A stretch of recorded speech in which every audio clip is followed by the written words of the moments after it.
아멘. 투표 잘 하셨어요? 좋은 결과가 나와야 될 텐데 염려가 많이 됩니다.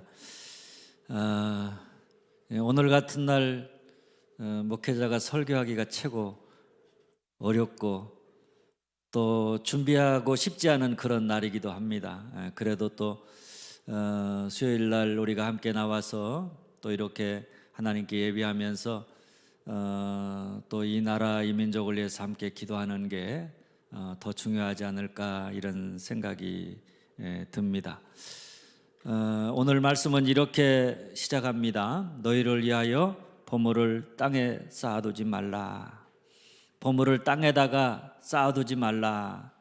이 말은 적어도 사유재산 자체를 금하는 말이거나 혹은 집을 장만하거나 자녀 교육이나 결혼 준비를 위해서 저축하는 것을 잘못되었다고 말하는 것이거나 혹은 하나님 주신 것을 우리가 전혀 사용하지 말고 금욕하라 이런 말은 결코 아닙니다.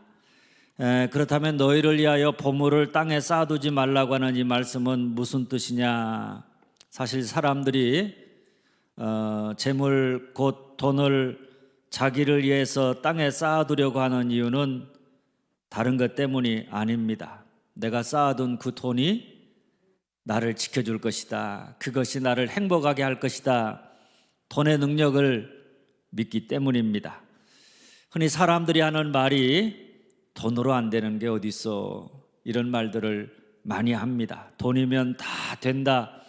그것을 우리가 살아가는 삶에서 돈 가지고 해결되어지는 일들이 너무나 많이 있는 것을 바라보면서 우리의 마음속에 어느덧 거짓된 신념처럼 생겨져 있는 게 뭐냐면 돈이면 안 되는 게 없다 이런 생각입니다. 그래서 이런 시대를 황금 만능주의 시대라 이렇게 말합니다.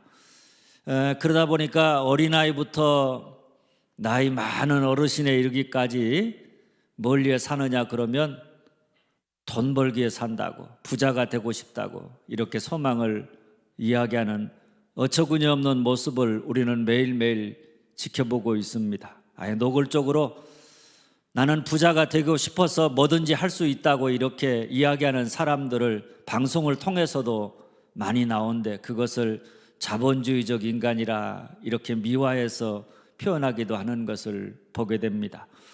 어떻게 해서든지 간에 자기를 위해서 돈을 땅에다가 쌓아두려고 합니다. 부자가 되려고 합니다. 그래서 한동안은 광고 카피 가운데 사람들로부터 굉장히 인기를 끌었던 카피 중에 하나가 뭡니까? 여러분 부자 되세요 라는 말입니다. 교회도 이 말을 받아서 교회 안에 여러분 부자 되세요, 그것이 마치 하나님의 축복을 받은 증거인 것처럼 그렇게 한동안 오해하고 그것을 추종해서 따라갔던 부끄러운 모습도 있었습니다. 돈에다가 마음을 빼앗겨서 온통 머릿속에 생각, 마음 다 돈만 생각하며 살다가 보니까 돈을 벌기 위해서는 별의별 짓을 다 하는 것들을 우리가 날마다 경험하면서 목도하면서 살아가고 있습니다. 그러니 보물을 땅에 쌓아두지 말라고 하는 이 말은 어떤 면에서 보면 돈을 사랑하지 말라. 재물에다가 내 마음을 다 빼앗겨서 재물이 너의 인생의 목적이 되고 그것이 너를 지켜줄 것처럼 생각해서 거기에다가 돈 버는 일에다가 너의 인생의 모든 것을 다 쏟아붓는 어리석은 인생을 살지 말라 이런 말씀입니다. 그런데 그 이유가 어디에 있느냐? 먼저 따라서 합니다. 헛된 것이다. 헛된 것이다. 19절입니다. 거기는 솜과 동록이 해하며 도둑이 구멍을 뚫고 도둑질하느니라.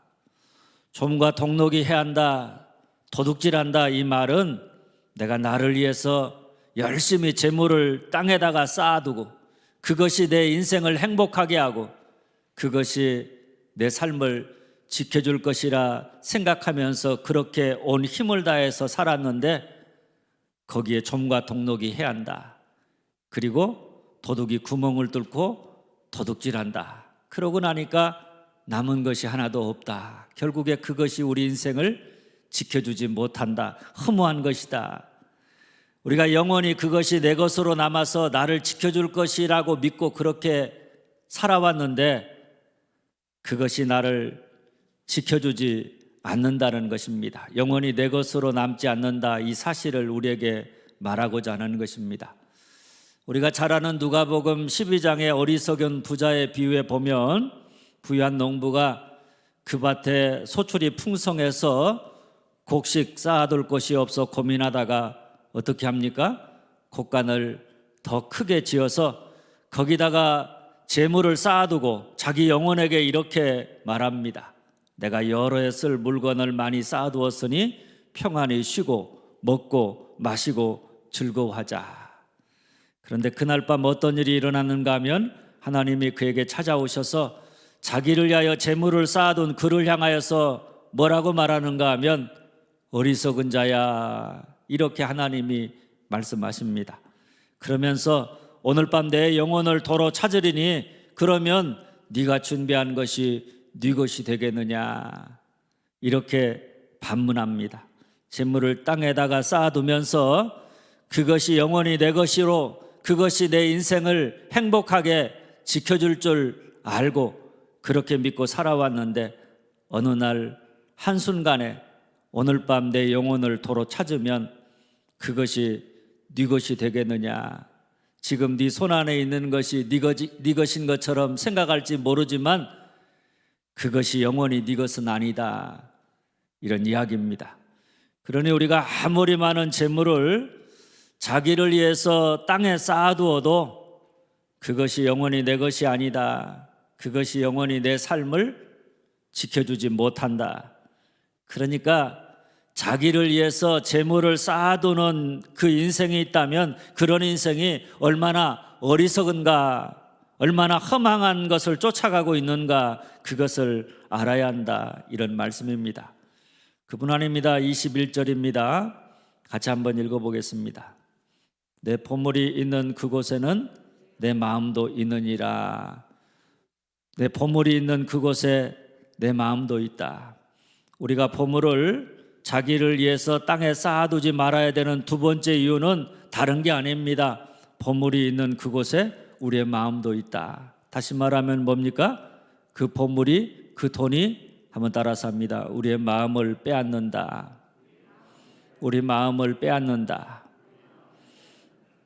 돈과 재물을 나를 위해서 쌓아두는 인생을 살아가면 결국에는 그것이 내 마음을 송두리째 다 빼앗아 버린다는 이야기입니다. 그럴 때 나타나는 모습이 뭔가 하면 바울은 디모데전서 6장 17절 18절에 이렇게 말합니다. 네가 이 세대에서 부한 자들을 명하여 마음을 높이지 말고 정함이 없는 재물에 소망을 두지 말고 오직 우리에게 모든 것을 후히 주사 누리게 하시는 하나님께 두며 너그러운 자가 되라. 우리가 나를 위하여서 재물을 땅에다가 쌓게 되면 재물이 있는 곳에 우리 마음도 있기 때문에 우리 마음을 누구에게 다 빼앗기는가 하면 재물에다가, 돈에다가 다 마음을 빼앗겨 버립니다. 그러면 우리 마음이 높아져서 사람들의 마음에 내가 이렇게 돈을 많이 벌었으니까, 내가 이렇게 부자가 되었으니까 이제는 하나님 없어도 나는 살 수 있다, 돈이면 충분하다, 이런 마음들, 교만한 마음들, 높아진 마음들, 그런 마음들을 갖게 된다는 것입니다. 나도 모르게 내가 부하려고 하고 재물을 나를 위하여서 쌓는 인생을 살다가 보면 어느새 우리도 그 돈이 영원히 나를 지켜줄 것처럼 돈만 있으면 된다, 돈이면 충분하다, 하나님 없어도 살 수 있다, 이런 교만한 마음을 갖게 되는 것입니다. 그뿐 아니라 재물에 소망을 두고 산다, 이렇게 말합니다. 쉽게 말하면 내가 하나님 없이는 살아도 뭐 없으면 못 사느냐, 돈 없으면 못 산다. 내가 하나님 없어도 내가 행복할 수 있지만은 내가 돈 없으면 내 인생은 행복할 수 없다, 이렇게 생각하면서 산다는 이야기입니다. 그래서 왜 사느냐, 삶의 이유와 목적을 묻는다면 많은 사람들은 인생의 목적을, 자기가 오늘 열심을 다해서 살아가는 삶의 목적을 더 많은 재물을 얻기 위해서라고, 부자가 되기 위해서라고 대답합니다.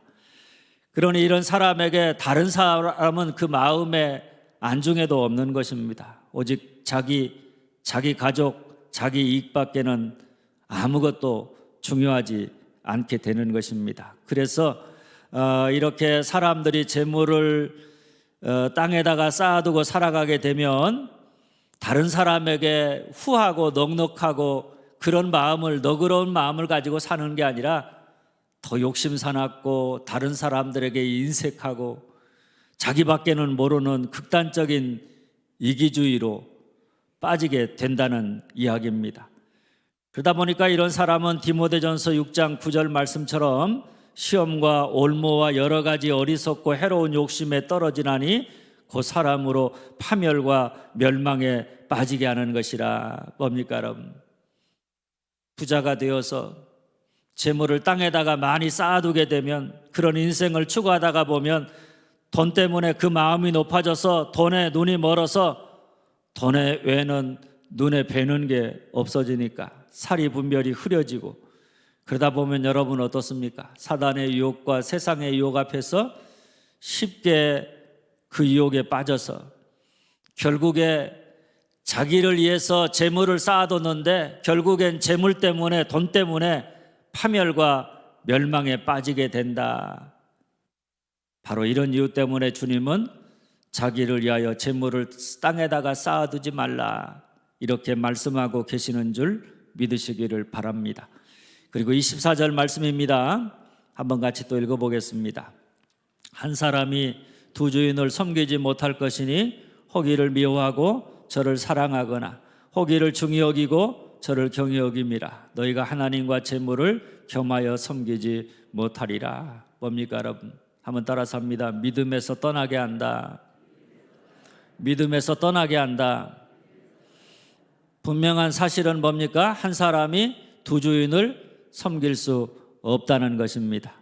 따라서 우리가 자기를 위하여 재물을 쌓아두면 결국 그 마음을 재물에다가 다 빼앗겨서 재물을 섬기는 자로, 재물의 종로로 타면서 살게 되어져 있고, 그러면 당연히 하나님을 섬기는 믿음에서 떠나게 되어져 있다, 이런 말입니다.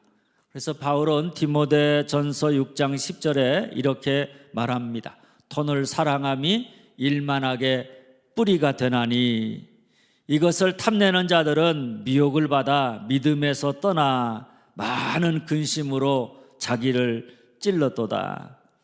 돈을 사랑하면 돈을 사랑하는 것으로 끝나는 게 아니라 결국에 돈이 우리의 마음을 송두리째 빼앗아가서 돈이 우리를 지켜줄 것이다 믿고 돈을 위해 살아가면 그 마음과 생각이 돈으로 가득 차 있어서 결국에 돈을 신으로 숭배하며 살게 되는데, 그러면 우리가 믿음에서 떠나 근심으로 자기를 찌르게 된다는 말씀입니다.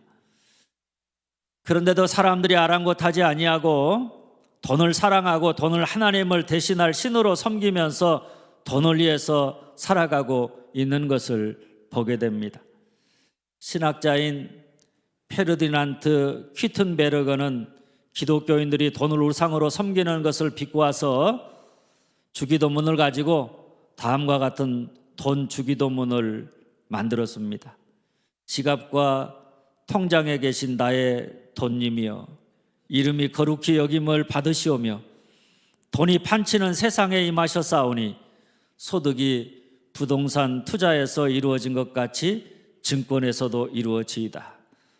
오늘날 나에게 쓰고 남을 돈을 주옵시고 우리가 우리에게 빚진 자를 고소함과 같이 나의 진 빚은 잊게 하시고 우리를 불황에 들게 마옵시고 다만 부도와 파산에서 구하옵소서. 자본주의 나라와 권세와 영광이 돈님에게만 영원히 있사옵나이다. 돈내.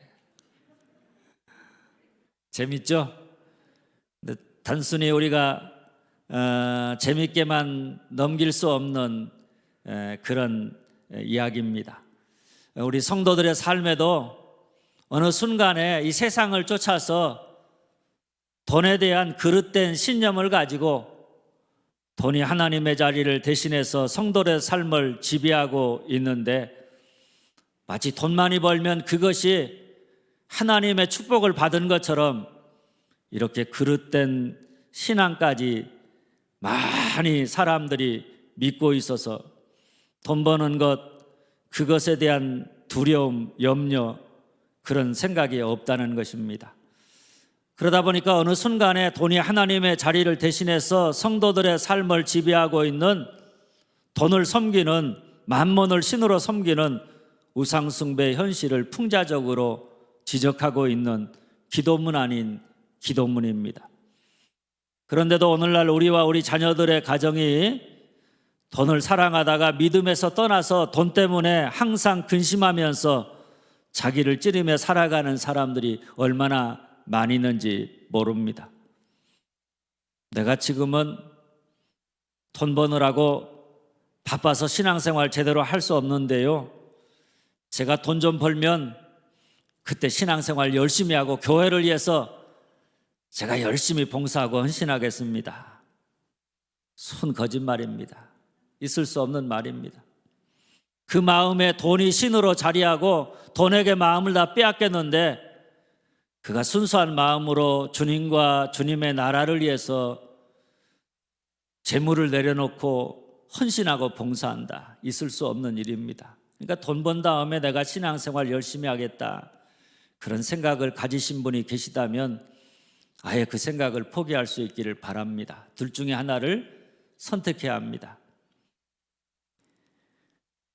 정말 돈 많이 벌어서 근심에서 떠나서 행복하게 살아가는가, 그런 사람들을 보면 결코 그렇지 않습니다. 돈이 없을 때는 돈을 벌기 위해서 근심하며 살고, 돈이 많아지면 돈이 많아서 근심하며 살아갑니다. 그놈의 돈 때문에 돈돈하면서 근심으로 자기를 찌르며 살아가는 것을 보게 됩니다. 그러니까 여러분, 돈도 사랑하고 하나님도 사랑할 수 있다고 하는 것은 사단의 속임수임을 알아야 합니다. 우리는 결코 두 주인을 섬길 수 없다. 오늘 성경은, 주님은 분명히 우리에게 말씀하십니다. 그렇습니다. 이처럼 우리가 자기를 위하여 재물을 땅에 쌓아두면 안 되는 이유, 그것이 헛된 것이고, 그것이 우리의 마음을 송두리째 빼앗아가 버리고, 그것이 우리로 믿음에서 떠나기 때문에 재물을 땅에다가 쌓아두지 말라, 이렇게 말씀하고 있는 것입니다. 둘째, 그래서 주님이 뭐라고 권면하시느냐, 한번 따라서 합니다. 재물을 하늘에 쌓아두라. 재물을 하늘에 쌓아두라. 20절입니다. 오직 너희를 위하여 보물을 하늘에 쌓아두라. 거기는 좀이나 동록이 해하지 못하며 도둑이 구멍을 뚫지도 못하고 도둑질도 못하느니라. 이 말이 무슨 말입니까? 우리가 재물을 하늘에 쌓아두면 그것이 하늘에 우리를 위하여서 그대로 남아있다, 이런 말입니다. 이를 바울은 디모데후서 6장 19절에 이렇게 말합니다. 이것이 장래에 자기를 위하여 좋은 터를 쌓아 참된 생명을 취하는 것이니라. 우리가 재물을 하늘에다가 쌓아두면 그것은 자기의 장래를 위해서 좋은 터를 쌓아두는 것과 같다. 그것은 결코 헛된 것이 아니다. 영원히 남는 것이다. 이런 말씀입니다.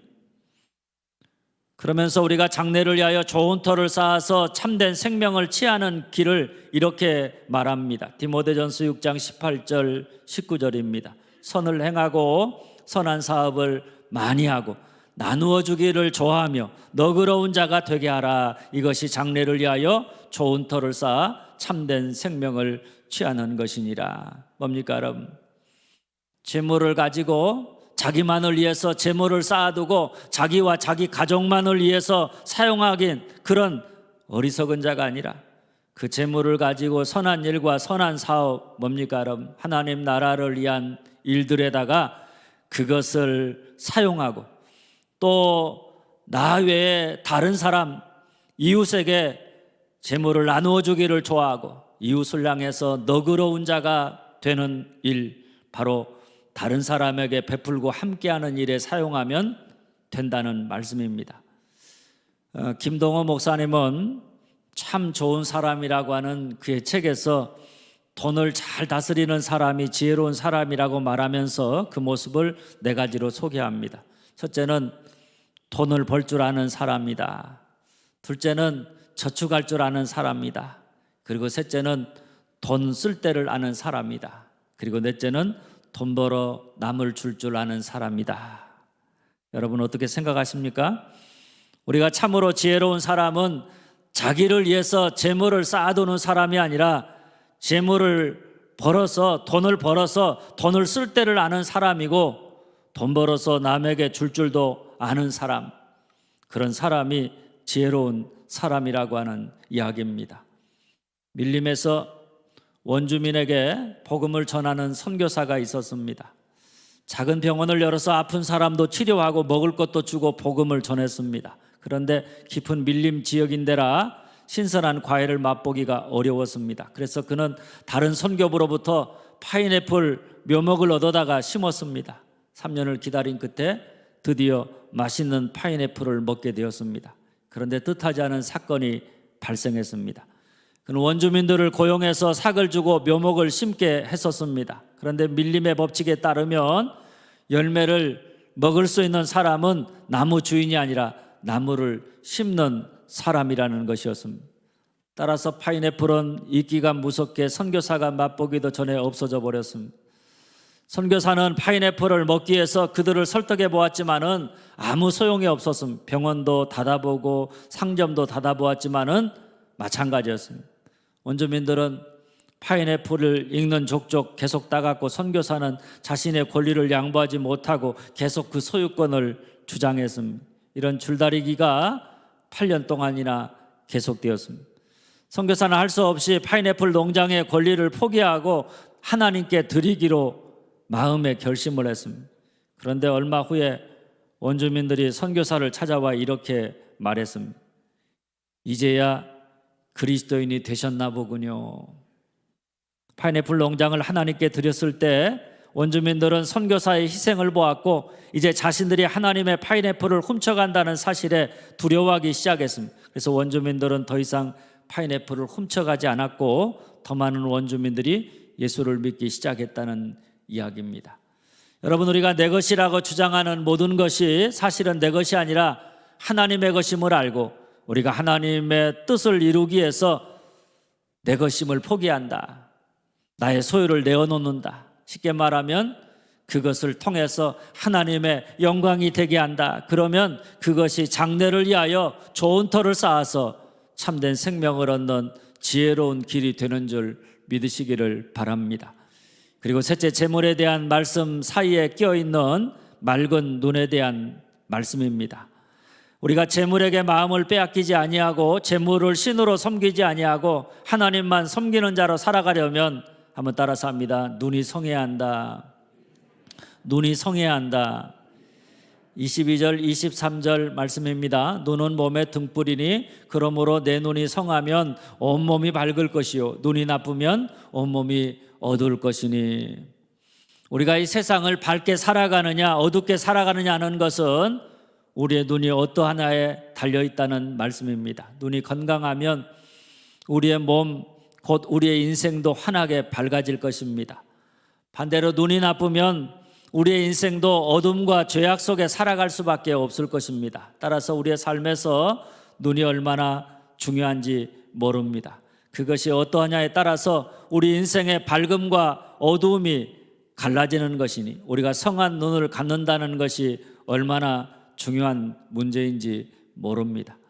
그런데 안타깝게도 사람들은 눈이 나빠지기까지는 눈의 중요성을 잘 모르고 살아간다는 것입니다. 저도 옛날에는 시력이 양쪽 다 2.01만큼 좋았습니다. 그런데 어느 날 갑자기 사물이 조금 불투명하게 보이기를 시작했고 그래서 답답해서 측정을 해보니까 안경을 쓰라 그래서 안경을 쓰기를 시작한 지 벌써 몇십 년이 지났습니다. 물론 지금도 아주 나쁜 것은 아니지만은 안경을 쓰고 나서 보니까 눈이 나빠서 제대로 볼 수 없다는 것이 얼마나 불편한 것인가 하는 것을 깨닫게 되어집니다. 그뿐 아니라 사람들이 죄를 범할 때 언제 죄를 범하느냐? 어둠 속에서 주로 죄를 범합니다. 그래서 사람들이 눈에 뵈는 게 없다. 눈이 어두우면 눈에 뵈는 게 없어지는 것입니다. 그래서 어떻게 보면 눈이 나쁘다는 것은 우리로 세상을 있는 그대로 보지 못하게 하고 우리 마음을 답답하게 만들고 거기다가 죄악을 대담하게 죄를 저지르게 해서 우리의 삶을 어둡게 만드는 것입니다. 그래서 주님은 이렇게 말씀하십니다. 눈이 나쁘면 온몸이 어두운 것이니 눈이 나쁘면 온몸이 어둡다. 성경 주석가인 윌리엄 바클레이는 다음과 같이 세 가지에 끌려있는 눈을 나쁜 눈이라고 말합니다. 그 첫 번째가 질투입니다. 질투는 인간의 눈을 비뚤어지게 합니다. 그래서 상대방을 파멸시키고 자신도 파멸시킵니다.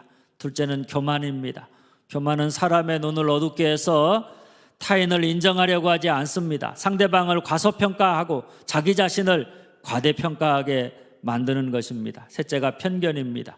편견은 자신이 좋아하는 방향으로만 사물을 왜곡해서 보기 때문에 모든 일의 진상을 바로 보지 못하게 합니다. 편견이 있으면 어떤 사람이 옳은가 그른가 그것이 중요한 것이 아니라 상대방이 내 편이냐 아니면 상대방 편이냐 그것만 중요한 것이 되고 마는 것입니다. 이처럼 우리가 질투와 교만과 편견의 마음을 가지고 사람이나 사물을 보게 된다면 우리는 사물이나 세상을 있는 그대로 보지 못하고 있는 그대로 받아들이지 못해서 다른 사람에 대해서 너그럽지 못하고 인색한 사람이 되고 마는 것입니다. 그런 여러분, 우리가 이렇게 살아갈 때 그 마음에 평안이란 자리할 수가 없는 것입니다. 그저 세상을 있는 그대로 보고 받아들이지 못하고 마음속에 질투와 교만과 편견으로 한번 꼬아서 보고 한번 꼬아서 받아들이고 누구를 만나고 어떤 일을 하든지 간에 그러다 보니 그의 마음에 평화가 있을 수 없고 화목할 수가 없는 것입니다. 하나님 은혜와 사랑을 감사할 수도 없는 것입니다. 그렇다면 우리가 어떻게 하느냐? 한번 따라서 합니다. 내 눈이 성하면 온몸이 밝을 것이요, 내 눈이 성하면 온몸이 밝을 것이요. 눈이 성해야 한다는 것입니다. 눈이 성하다, 이 말의 뜻은 순전하다 이런 뜻입니다. 깨끗하다, 그 안에 있는 이물질을 다 씻어내야 한다. 그래서 우리 눈이 색안경을 끼고 보는 게 아니라 있는 그대로 볼 수 있어야 한다 이런 말입니다. 그러려면 우리가 무엇보다도 내가 색안경을 끼고 있었구나, 내가 질투와 교만과 편견의 눈으로 사람들을 바라보고 있었구나, 이것을 우리가 깨달아야 합니다. 그리고 우리가 사람과 사물을 볼 때마다 그저 종전 보던 대로가 아니라 마치 처음 보는 것처럼 그렇게 보기를 힘쓰는 자가 되어야 합니다.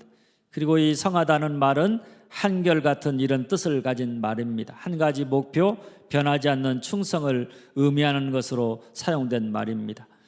그러니까 우리 눈이 성하다는 것은 우리 눈이 한 군데에 집중되어 있어서 다른 데 한눈 팔지 않는다 이런 의미입니다. 오늘 본문의 말씀은 재물을 땅에다가 쌓아두지 말고 하늘에 쌓아두라고 하는 그 말씀과 하나님과 재물을 아울러 섬길 수 없다는 말씀 사이에 놓여져 있는 말입니다.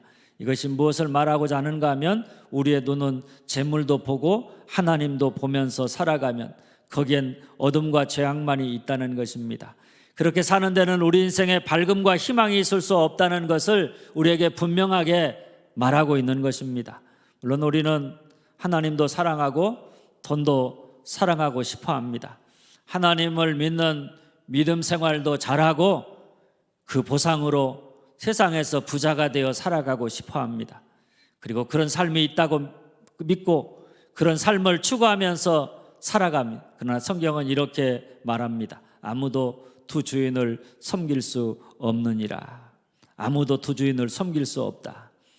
어느 농부의 소가 두 마리의 새끼를 낳았습니다. 농부는 너무 기뻐서 부인에게 한 마리는 하얀 송아지요, 다른 하나는 얼룩 송아지인데 두 마리 중 하나를 내가 잘 키워서 그 한 마리는 주님 사업에 쓰고 또 한 마리는 우리를 위해 씁시다, 이렇게 제안을 했습니다. 그러자 부인이 어떤 소를 주님에게 드리고 어떤 소를 우리가 갖느냐고 물었습니다. 그러자 그 농부는 지금은 둘 다 새끼니까 그런 걱정 말고 잘 키우긴 하자고 그렇게 말을 합니다. 그런데 몇 달이 지나서 어느 날 노부가 아주 슬픈 표정으로 부인이 있는 부엌으로 들어와서 이렇게 말합니다. 우리 주님의 소가 죽고 말았소. 그래서 부인이 당신은 어느 소가 주님의 소이며 어느 소가 우리의 소인지 결정하지 않았는데 어떻게 주님의 소가 죽었는지 아느냐고 이렇게 반문했습니다. 그러자 그는 내가 주님의 소를 하얀 소로 마음속에 결정하였는데 그 소가 죽고 말았소 이렇게 대답하였다는 것입니다.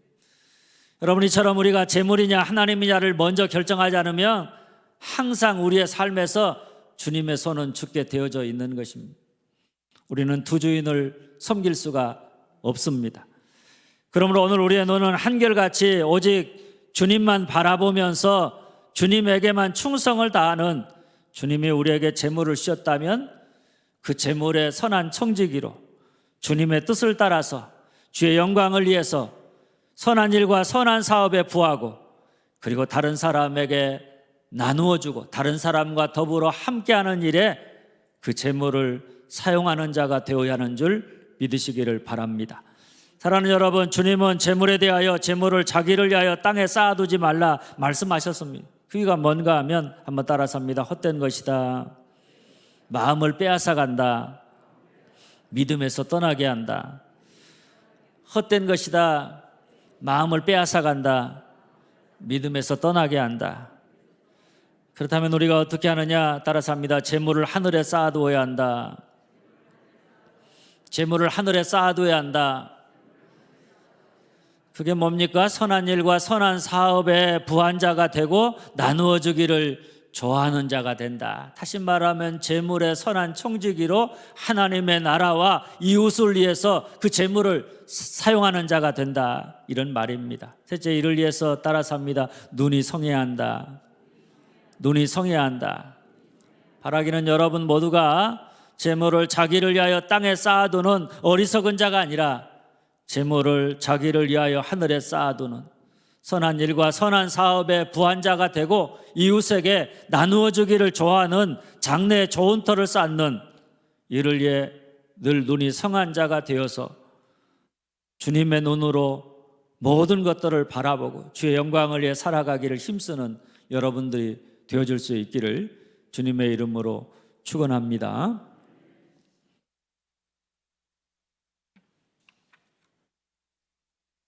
우리 주신 말씀 붙잡고 함께 기도하는 시간 갖도록 하겠습니다.